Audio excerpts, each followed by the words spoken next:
हर महादेव। मैया भवानी की जय, शिव गुरु की जय, पार्वती माता की जय, कार्तिक गणेश की जय। एक बार प्रेम से बोलो सच्चे दरबार की जय। एक बार प्रेम से बोलो शंकर भगवान की जय। हर हर महादेव, हर हर महादेव, हर हर महादेव। चलिए गुरु बहिना, आप सबके बीच में बैठ के हम बहुत सुंदर एगो कथा छोड़ा तनी। हमरा है डमरू भजन के खूब प्रेम से सुनब जा और लाइक सब्सक्राइब करब जा, ऐसे कि जौन कथा भी जाई भजन भी जाई बहुत सुंदर से सुंदर जाई।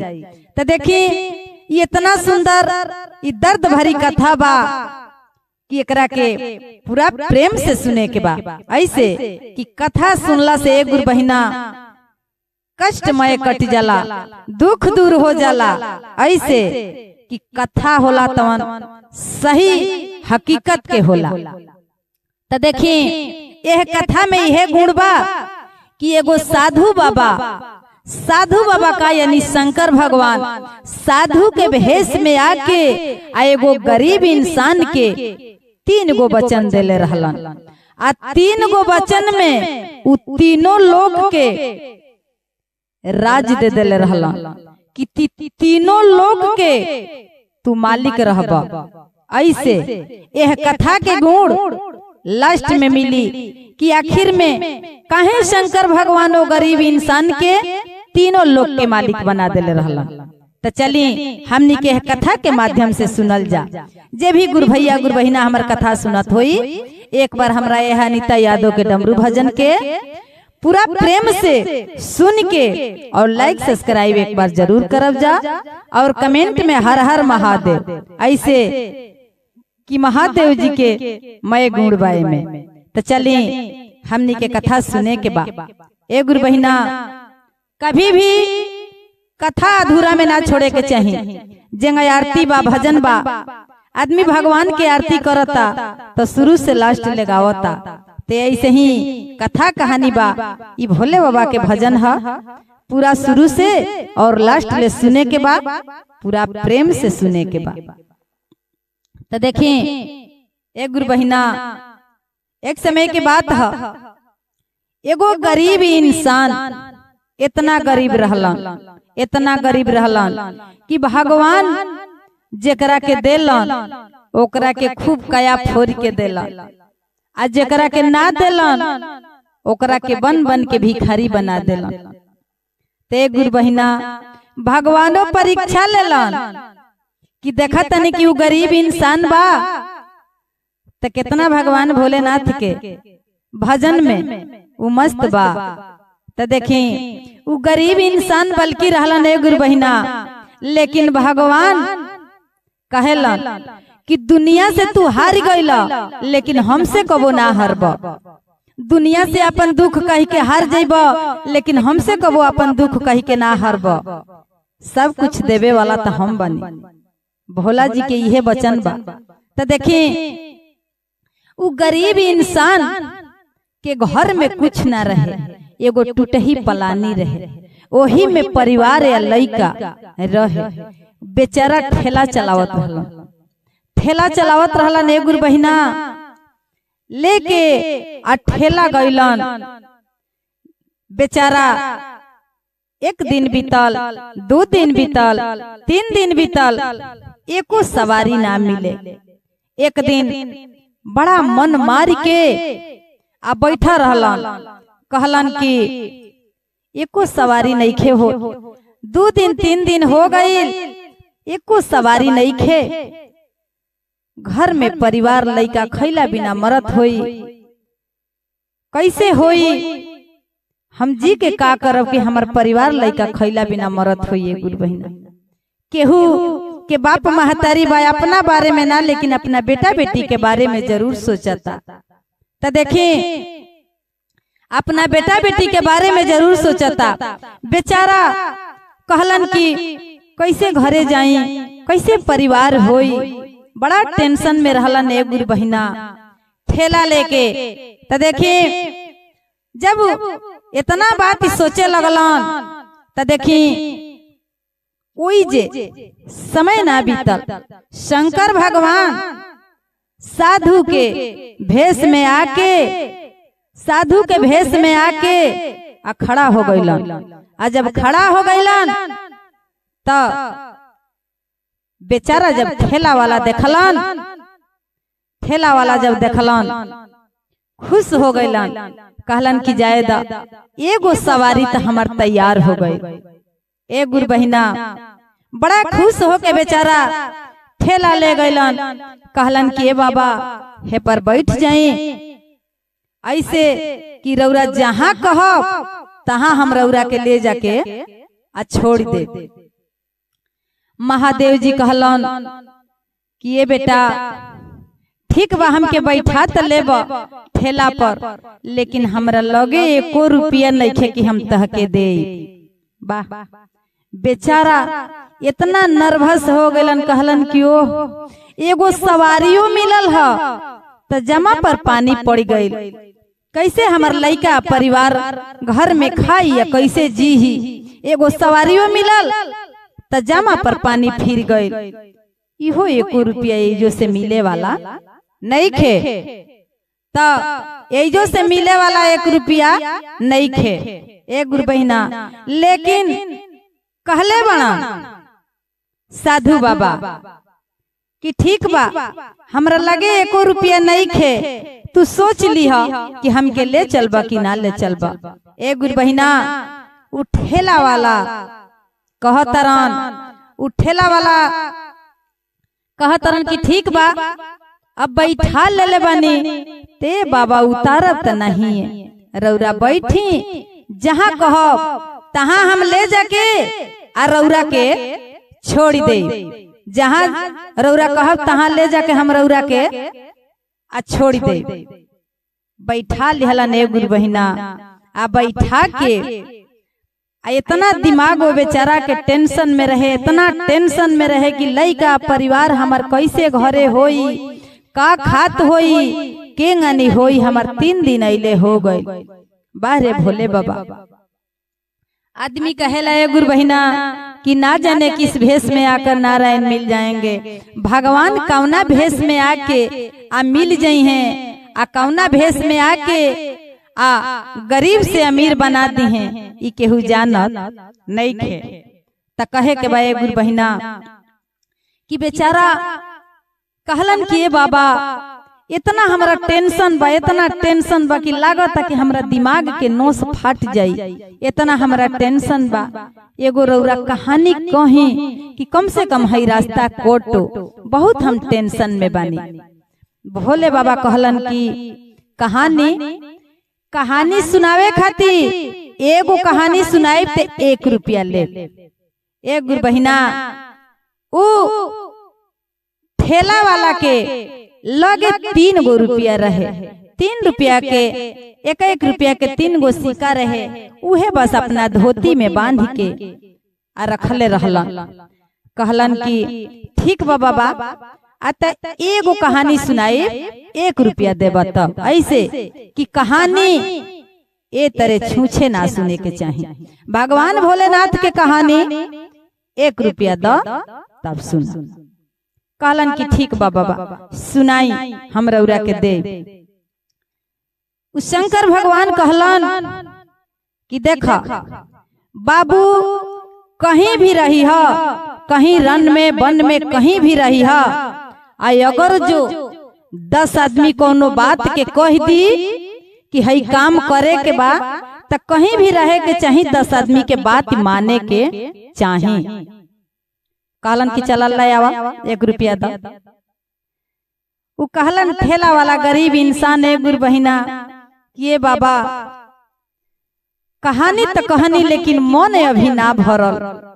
लेकिन एक गुरु बहिना भोले बाबा के कहानी जे भी देवी देवता के कहानी बा वो अमृत समान होला। आदमी लागेला कि ओके पी के अमृत पी लिहल। तो देखी वो बेचारा के इतना शांति भइली बात सुन के, लेकिन कहत रहन कि ये बाबा मन ना भरल, एगो औरी कहानी सुनाई, कहे से कि बहुत दिमाग टेंशन में बा।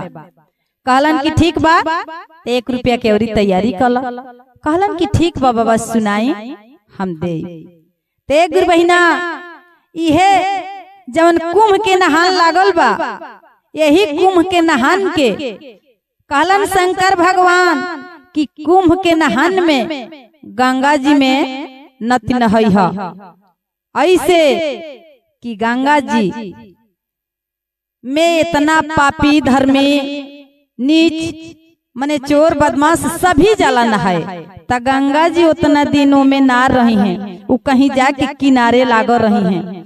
त तू जइहा, अगर जो तोहरा मन होई जाए के कुंभ में नहाए तो तू जाके आ देखिह कि केहू नइखे, ओने जाके कहीं यारी पर नहा लिहा, लेकिन जहाँ भीड़ लागल होई तहाँ तू मत नहई है।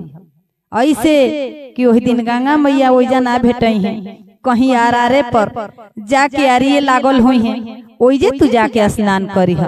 2 बचन कहलन कि ए भोले बाबा, ए जोगी बाबा, एगो औरी कहानी सुना देती, तब रौरा के घर ले पहुंचा देती।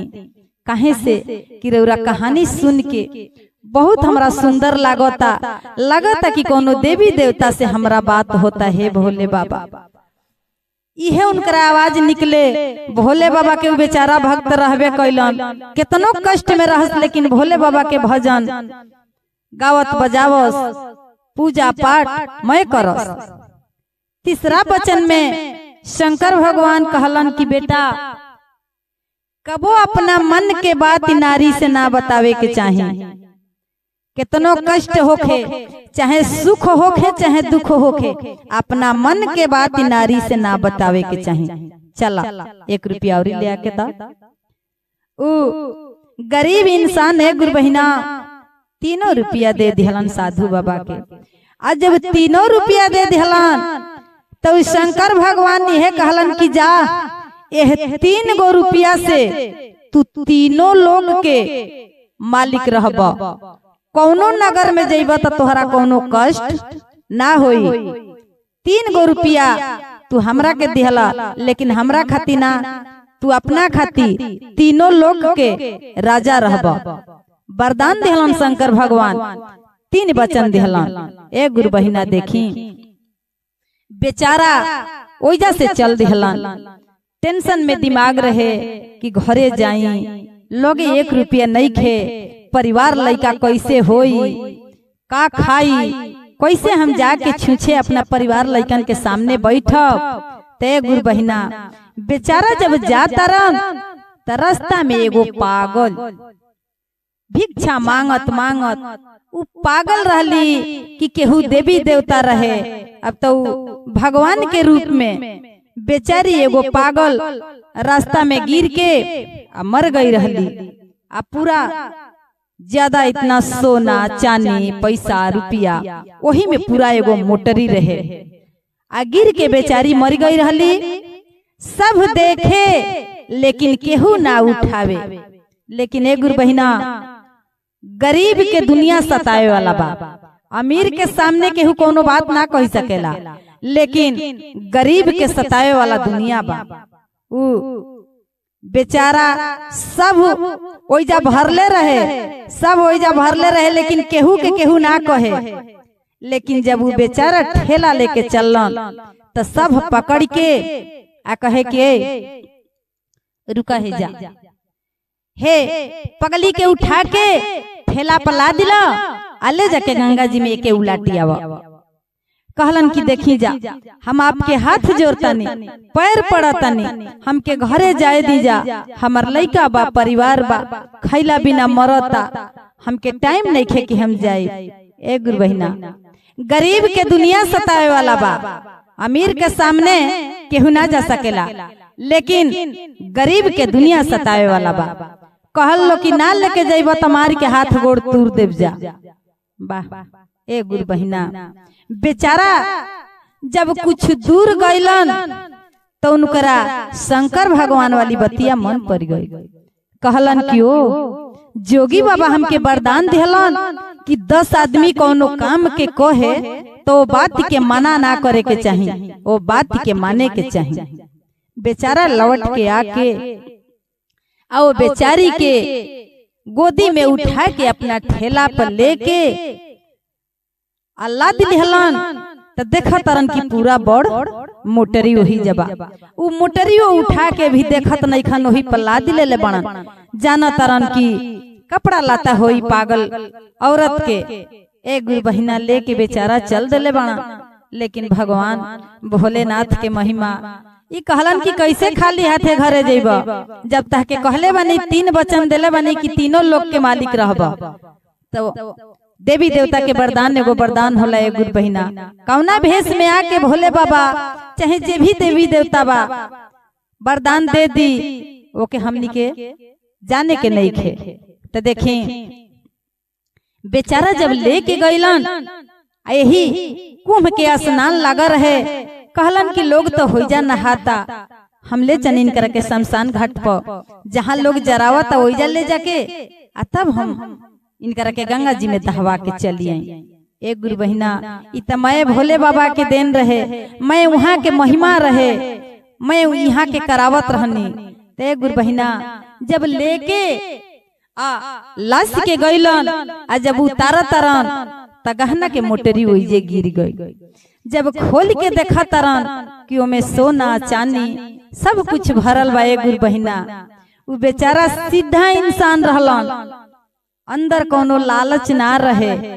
और ये आदमी ऐसा नहीं ना कि लालच बा। हम यह कहनी एक गुरु बहिना की जितना गरीब के दिल होला उतना अमीर के दिल ना होला। गरीब आदमी के लगे गरीबी में उझेलल बा तो ओकरा लगे माया होला, वो एक गरीब के मजबूरी समझेला, लेकिन अमीर के अंदर दिल ना होला ना ओकरा लगे माया होला। तो देखी वो बेचारा के लालच ना रहे, कहलन कि ओ ये बेचारी के इतना गहना पैसा बा, काहे खाती हम गंगा जी में ले जाके ये बेचारी के दहवा दी, काहे ना एक आध गो गहना ये बेचारी के बेच के यही से हम चंदन के लकड़ी कीन के ये बेचारी के हमेजा जरा दी। एक गुरु बहिना बेचारा लाश छोड़ के ओमे से कुछ पैसा लेके गइलन, चंदन के लकड़ी कीन के ले वैलन। चंदन के लकड़ी कीन के ले आके वो बेचारी के खूब बढ़िया से जरौलन, जरा के नहा धो के गंगा जी में जौन मोटरी बचा रहे लेके चल दिहलन। कहलन कि ये बेचारी के जब सब कुछ हम कैनी त निमन से चाहे बाउर से काम क्रिया क के बेचारी के जीवन दान दे दे। त देखिए गुरु बहिना बेचारा जब घरे गइलन कहलन कि आई त मेहरारू लइका सब खिसियाइल होई, लेकिन ऐसन काम करब कि जितना भी है गहना बा पैसा बा ले जाके मैं छीट दे। मेहरारू बिने लगे आ बिने लगे बस यही में भूला जाए। एक गुरु बहिना ले जाके बेचारा मैं छीट दिहलन छीट दिहलन। बस मेहरारू कहे लगली कि अरे बा 3-4 दिन में इतना है गहना पैसा सभी कहाँ से पौला हो। एक गुरु बहिना परिवार के जब पेट भरी तबे खुश रही, सब चीज से भरा रही तबे खुश रही। अगर जो कोनो बात के कष्ट रही तो कोनो चीज अच्छा ना लगी। तो बेचारी लेके अपन राजमहल बहुत कोठा मारी मैं बना ले गुरु बहिना, धन संपत्त बहुत भई वही भोले बाबा के वचन से। लेकिन जब इतनी बात गांव के लोग सुने लागल ते गुरु बहिना एक बार ना कई गो हमरा भजन में सुने के मिलल बा कि यह जमाना में जितना लोग अपना दुख से परेशान नहीं थे उतना यान के सुख देख के परेशान बा। ऐसे कि भले अपने पैर में हाथ में गोड़ में दर्द बा उ दर्द के सह लेवे के बा, लेकिन यान के सुख नहीं खे सहात। ऐसे कि कैसे हुआ आदमी अमीर हो गए। तो अपना दुख से परेशान नहीं खे, आन के सुख देख के ओकरा औरी दुख बा। तो देखी सब गांव के औरत बालो आके उनकरा औरत से पूछे लागल लो कि का तोहर मर्दवा कोइलो हन कि इतना रातों राते इतना धन संपत्ति 2 दिन में 3 दिन में इतना धन संपत्ति हो गई, बताई तू कि का करेलन जाके। तो हमनियों के अपना अपना मर्द के भेजती जा कि जाके तहनियो लोहे काम करल। कहली कि देखी जा अभी तो हम पूछले नहीं खी, लेकिन जब खाना वाना खा के आउ सुती हैं तो रात में हम प्रेम से पूछब कि कहाँ से इतना धन भइल है। ए गुरु बहिना वो बेचारा शंकर भगवान के भक्त रहला। जब रात भइल उनकर औरत गईली त कहली कि ए जी सुनी, मैं गांव के जितना औरत वालो मैं जानी पूछत आलो कि आखिर में तोहर पति कौन ऐसा काम कैल हन कि 3-4 दिन में इतना वो अमीर हो गईल हन, बताई तू पूछ के। तो हमनियों के पति जाइत लो करित लो। तो एक गुरु बहिना ओह साधु बाबा के बतिया मन पड़ गई। कहलन कि ओहो साधु बाबा कहले रहलन कि औरत से कबो अपन बात ना बतावे के चाहिए। उनकरा मन पड़ गई। पहला वचन मन पड़ल कि 10 लोग के बात मान लेवे के चाहिए। दूसरा वचन कि गंगा जी में जहाँ सब नहाई तहाँ मत नहाई। तीसरा वचन वो बेचारा के मन पड़ गई कि ओ हमसे साधु बाबा कहलन कि कबो मन के बात नारी से ना बतावे के चाहिए। कहलन कि जाना तरु जहाँ गई रहनी कुंभ नहाए वही जा एगो अकवन के पेड़ रहल हल, आउ पेड़वा के पतैया तूर के दोनों अखिया में डाले के रहल हल, आ वही के पूरा हिलावे के रहल हल। जितने हिलावल जात रहल हल उतने ऊपर से खाली पैसे गिरत रहल हल कि जितना जरे वाला लोग बा वही जे जर के आ खत्म हो जाए। ए गुरु बहिना उ बेचारी से पचल ना, जाके मैं गुरु बहिना लोग से कह दिहली। अब सब कर जो पति वालो सब जना ओइजा गइल लो आयो कौन के पत्ती तूर तूर आ ओकर दूध अपने आँखी में डाल लिहल लो कि वही जाए आँख मिसते मिसते अमय जना अनहर हो गइल लो।